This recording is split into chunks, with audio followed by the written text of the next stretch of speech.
Hello, everybody. So today I'm gonna read for you, as we all know, Heart of Darkness, as the title says for you.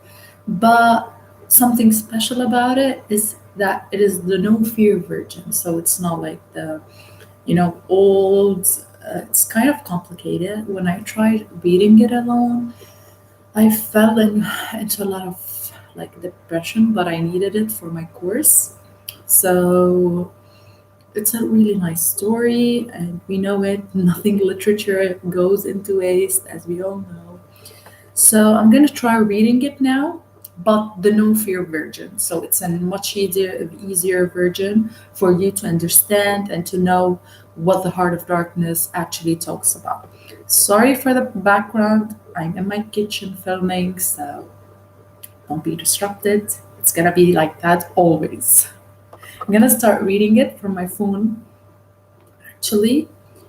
And I'm gonna start with page one. We'll try covering like half of part one, and then we'll cover it during the week. It's like kind of a challenge. We can like finish this novel through this week, maybe. The Nile, a small sailboat, was anchored in the river. There was no wind, and the only thing to do was sit and wait for the tide to change before heading down the river and out to the sea. The mouth of the river Thames stretched before us like the beginning of an endless waterway. Far off in the distance, the sea and the sky blending seamlessly, together. Nearby, barges sailing up the river seemed to stand still. A haze rested on the low shores as far as we could see. The air was dark above the poor town of Gravesend. Behind us, up the river, the gloomy air hung motionless over the biggest and greatest town on earth, London. The director of companies was our captain and our host. Four of us watched him affectionately as he stirred out the sea. On the whole river, there was nothing that looked half as appropriate as he did. He looked the part, which to a sailor is the most important sign of trustworthiness. It was hard to remember that he worked behind us in the gloomy city rather than out on the glowing water. The sea bonded us, sailors. The long periods at sea, separated from everyone else, brought us closer together and made us tolerant of each other's stories and beliefs. The lawyer, a great guy, got to use the only cushion on the deck because he'd served on board for so long. The accountant had brought out a box of dominoes and was building shapes out of the bony pieces. Marlow sat cross legged in the back, leaning against a mast. He had sunken cheeks, a yellow complexion, a straight back, and a sore demeanor. With his arms dropped and palms of his hand facing up, he looked like a statue of a god. The director, satisfied that the anchor was secure, made his way back and sat with us. He chatted lazily but soon fell into silence. For some reason or other, we never played that game of dominoes. We were all lost in our thoughts, up for nothing but sitting and staring. The day was ending. With incredible calm, the water was shining peacefully. The spotless sky was a giant blanket of pure light. The mist over the Essex Marsh was like a gauzy and bright fabric hung from the trees and wrapped over the shore. Only the gloom to the west, became more gloomy by the minute, as if growing anger at the ending day. At last, almost without us noticing, the sun sank. It changed from glowing white to dull red, without rays or heat, like it was about to die or be snuffed out by the gloom hanging over the crowded cities, mostly London. So, as we all know, or will know through me reading the story, we'll know that the writer focuses not on like laying on events and you'll have the like a lot of events like together. No, the writer here, like you will see the same event like been will be described in several ways to be really specific. He'll use a lot of foreshadowing to see in order to let us see what was the past back then. Especially we'll like sink now into Africa. We all know it's been colonized. We'll see. Okay? At once the water changed, becoming even calmer but less colorful. The old river rested peacefully at the end of the day, spreading calmly to the end of the earth. For ages, the rivers, the river, have performed good service to people who live on its bank. We looked at the river as only sailors could, with respect and affection, with an awareness of its great past. The river's tides carry the memories of the men and ships they brought home or took into battle. The river has known and served all of the nation's heroes, from Sir Francis Drake to Sir John Franklin, all great knights of the sea. It had carried all the ships whose names, like Forever, like the Golden Hind, filled with a treasure, or the Erebus and Terror, ships that left the never and never returned. The river remembered the men as well as the ships. They had sailed from Deptford, from Greenwich, and from Earth. The sailors included kings, businessmen, captains, admirals, and savory traders, and the so-called conquerors of the East Indies. Whether they were in search of gold or fame, they all left on that river carrying swords and often a spark from the sacred fire of civilization. Was there any greatness that had not passed down that river and out into the mysterious world? The dreams of men, the beginnings of nations, and the seeds of empires had all sealed its waters. The sun set, the river grew darker, and the lights appeared along the shore.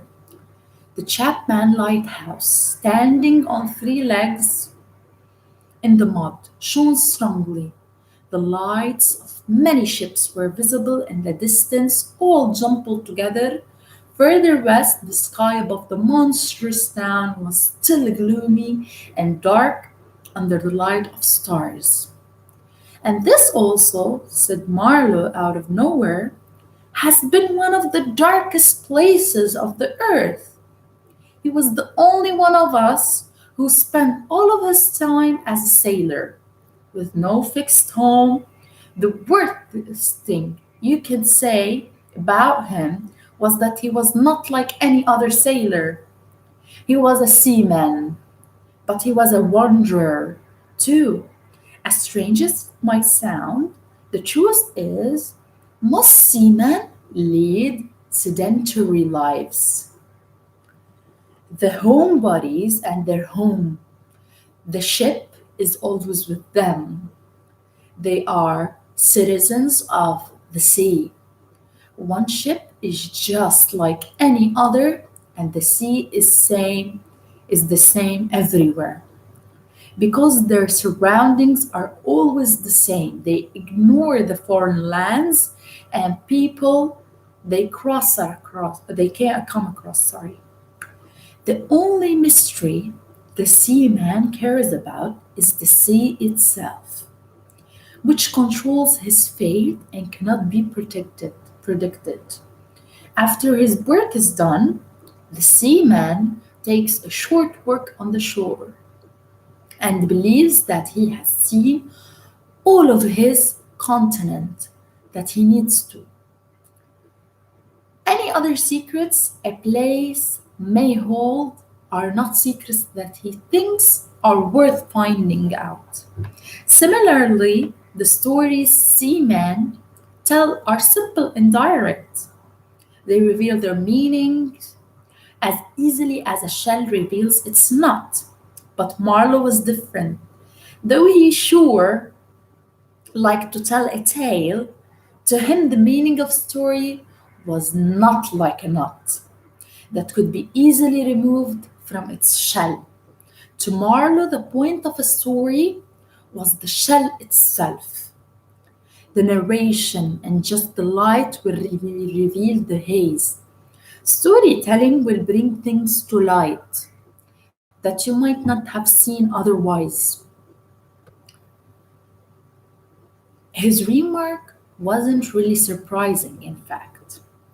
It was just like him to say something like that. No one even bothered to grunt in response. So he said very slowly, I was thinking of when the Romans first came here, 1,900 years ago. Might as well have been a day ago, considering to the long history of the earth. Great men may have come down this river, but really the greatness is like a flash of lightning in the clouds. All of life is that brief flicker of light, and hopefully it will last as long as the old earth keeps rolling. But we should remember that from the earth perspective, it was dark only yesterday. Imagine what it must have been like to be a Roman sea captain, suddenly sent here from home. He had to travel all the way across Europe on foot and sail in one of those boats that Roman soldiers supposedly could build hundreds of in a month. Imagine him here. This was the very end of the world then. The sea was the color of the lead, and the sky was the color of the smoke. His ship was about as sturdy as heavy piano on thin legs, and he had to sail up this river with supplies, passing forests and swamps and savages, with almost nothing to eat and nothing to drink but water from the river. He didn't have any of that great Roman wine. He couldn't go ashore. Every once in a while, he would pass a military camp lost in the wilderness, like a needle in a haystack. He sailed on through cold, fog, storms, diseases, and death. Death lurked around in the air, in the water, in the bush. They must have been dying like flies here. Oh, yes, he did it. He probably did it very well too. And without thinking much about it, except for the stories he could brag about later, they were men enough to face the darkness. And maybe he was encouraged by the possibility that he would get promoted if he survived and knew the right of people back in Rome.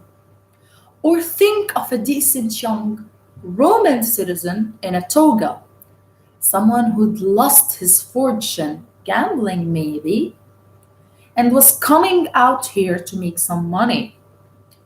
He lands in a swamp, marches through the woods, and in some post deep in the country, he's struck by how totally savage everything is around him. He's surrounded by all the mysteries life stirring in the forest, in the jungle, and in the hearts of the wild men. Nothing can prepare a man for that life. He just has to start living it on it one day in the middle of all that awful confusion. But he's drowned to that crazy, savage life as well. Sorry, I've lost my place. That's nice. That's why we should read PDFs a lot. Okay, the hearts of wild men. Nothing can prepare a man for that life. He just has to start living in it one day, the middle of that awful confusion.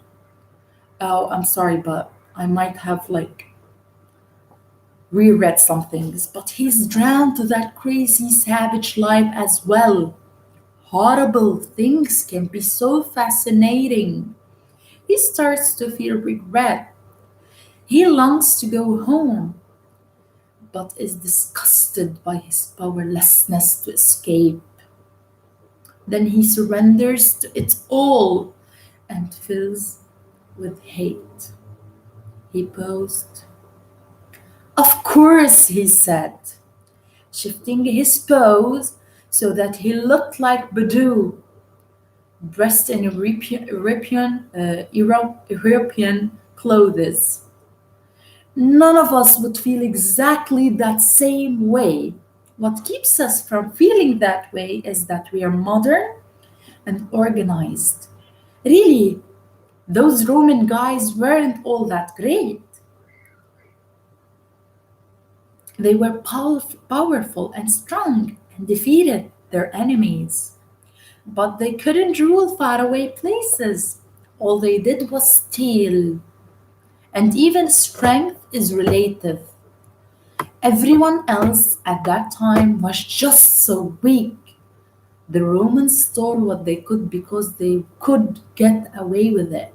It was nothing but violent robbery, aggravated murder on a grand scale, and the robbers were blind, which is fitting since they were attacking a land of darkness, the conquest of the earth, which mostly means taking it away from people with different colored skin or flatter noses. It's not a pretty thing when you think about it. The only good thing about it is the idea behind it, not some pretty words you can use to describe it, but a real and powerful idea that men will unselfishly sacrifice themselves for. Something that men will bow down to, and worship. Sorry, when I get this, I'm moving pages. He stopped talking. Reflections in the water looked like green and red and white flames dancing around each other. Life in the great city went on in the dark night. The river didn't rest. We sat there patiently. There was nothing else to do until the tide changed. After a long pause, he said in a shaky voice, I guess you guys know that I once worked on a riverboat. We knew then that our fates were sealed. We were going to hear about one of Marlow's strange experiences. I don't want to talk about my personal life, he said, apparently unaware that that's what we would have liked most.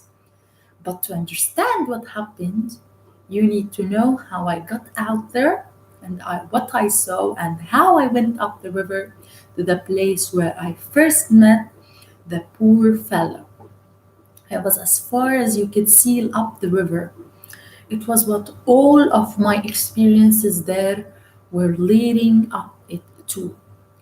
It put everything else I saw in a new light, a light that showed me my own thoughts differently. It was depressing and not very clear. No, not very clear, but somehow it seemed to cast a new light on everything. I had just gotten back to London after sailing all over the East, the Pacific and the Indian Oceans, the China Seas, and I was kind of hanging around, not doing much, but staying with friends and bothering them, almost like I was a missionary invading their land. It was fine for a bit, but after a while I got tired of resting. I began to look for a ship, which is hard work, but no ship would have me, and that got old fast. When I was a kid, I really liked maps. I would spend hours looking at South America, Africa, Australia, and daydreaming about being a great explorer. There were many blank spaces on the map then. And when I saw one that seems interesting, but they all look like that, I'd put my finger on it and say, when I grow up, I'll go here. I'll go there, sorry. The North Pole was one of those places. I remember, well, I haven't been there yet and won't try to go now. It doesn't seem as exotic anymore. Other places were scattered all over the globe. I've been in some of them, and well, we won't talk about that. But there was one spot that was the biggest and blankest, and that's where I wanted to go the most.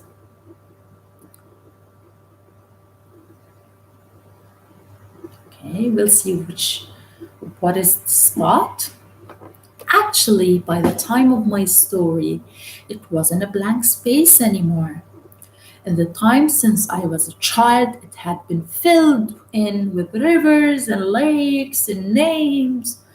It stopped being a blank space of delightful mystery, a white patch for a boy to dream about. It had become a place of darkness, but there was one special river in it, a huge river that looked like a giant snake with its head in the sea, its body curling over a vast land and its tail disappearing somewhere deep in the country. I stared at a map of this land in a store window, looking something like a silly bird staring at a snake. That's when I remembered that there was a big company that did business on that river.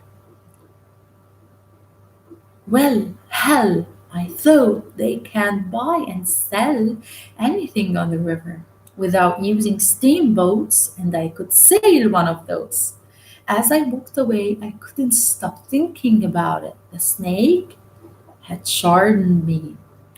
The company had its headquarters on the European continent, not in London. I have a lot of relatives who live on the continent because it's cheap and not as nasty as it looks, according to them. I am embarrassed to admit that I started pestering them about getting me a job with the company. This was new to me. I wasn't used to get work that way. I always took care of myself, but I felt that I had to do everything I could to get on that river. So I pestered them. The man said, "My dear fellow," and did nothing. Then, if you can believe it, I asked the woman, I, Charlie Marlow, put the women to work getting me a job. God, good God. Well, you see, I was obsessed. I had an aunt, a sweet old a woman. She wrote, "It will be delightful. I'm ready to do anything for you. It is a glorious idea. I know the wife of a very important man in the administration, and I know a man who has lots of influence with so and so on." She was determined to get me a job as the captain of a river steamboat, if that's why I, if that's what I wanted. Okay, so I think we're gonna stop here. Uh, Part one is not that long, so I think we'll finish it next time. Thank you for watching. I know I didn't like, of course, I didn't have any comments yet, any likes, but I'm sure that there's a lot of like passion creators all over the world that will love reading along with me. I don't think I linked where I read the story from, but I should link it. It's from Spark Notes, so I try linking it. And thank you everyone for watching. Stay tuned so we continue the story together. Thank you. Bye.